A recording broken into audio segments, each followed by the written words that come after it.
last section about views is far from the least important one. In some ways, it's the chapter where underuse of views is most likely to do damage. So you really should be aware of what are the right uses for them and correspondingly use them when that's appropriate.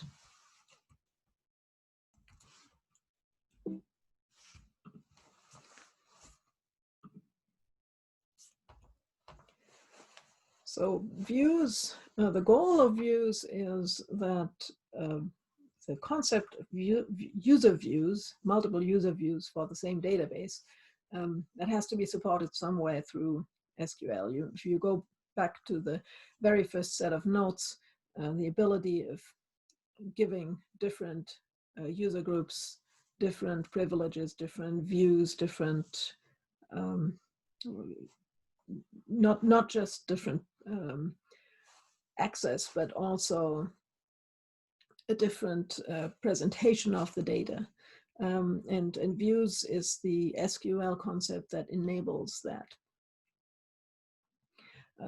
Views are also important in making it possible to normalize tables appropriately.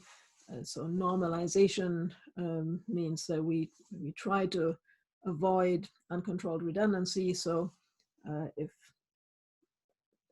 we would have replicated information in one big table, then the design principles of relational databases require that we instead store multiple small tables that have to be joined when somebody wants to get complete answers. So if you want to avoid having to construct complicated queries, one way to do that is to create views. And a basic view is really just a query that is maintained. If you want to buffer results, so really store them, then you need a materialized view. And that's also a type of view that, again, is intended to deal with different user views or working with the normalization constraints. Derived attributes, this is now the SQL statement that allows us to offer derived attributes directly to users. So with a regular view, it really just is a query that can be used as if it was a table. But the time complexity is querying it every time that you want to creating that view creating the underlying query every time you query on top of that underlying query. For materialized views, they are stored and there's some update strategy. Typically that update strategy is that the view will be changed when the data in the underlying tables will get updated. And you don't need to worry about that. That's the nice thing about the view, that the DBMS will do that for you.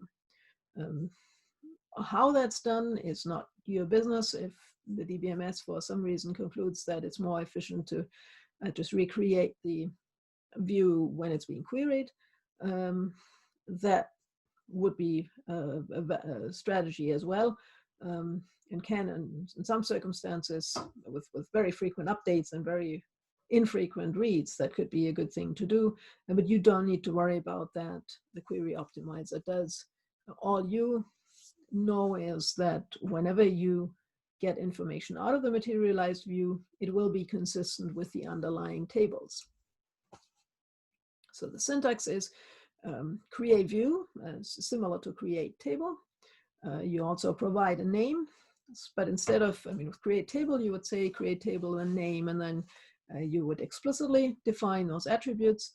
With view, you say create view, for example, grade a report, and then as, and then you give the select query that is used as the definition of that view. But when you query it, there is no difference in the syntax from how you would query a table.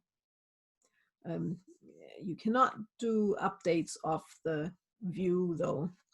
There have been research efforts to, can you do that, can you not do that, but normally in DBMSs you have to update the base tables. So question 15, if the intention is that query results will be maintained consistent with the underlying base tables, even if the base tables change, they can be inserted into a, and so statement 1 view, 2 is materialized view, and 3 is table.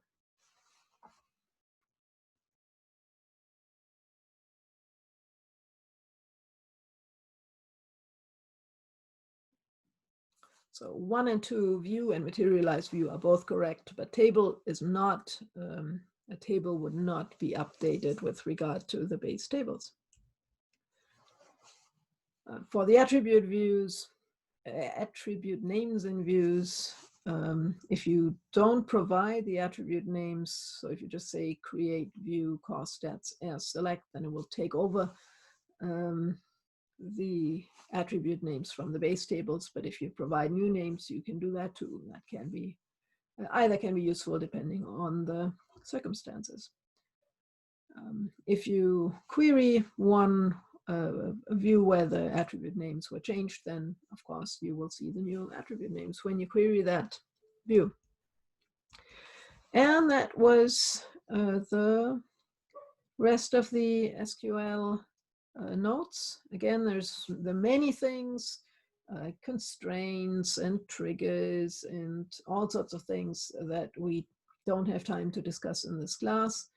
I picked the language concepts that I think are most important and that are least likely to be abused. Some things like triggers and constraints can be abused if you don't understand what the intention is. Any of the things that we have discussed in these lectures, you probably want to use first before you use more complicated constructs. So if something can be solved with the things that you have learned in this class, that may be the way to go, instead of using more complicated constructs for things that could be simple.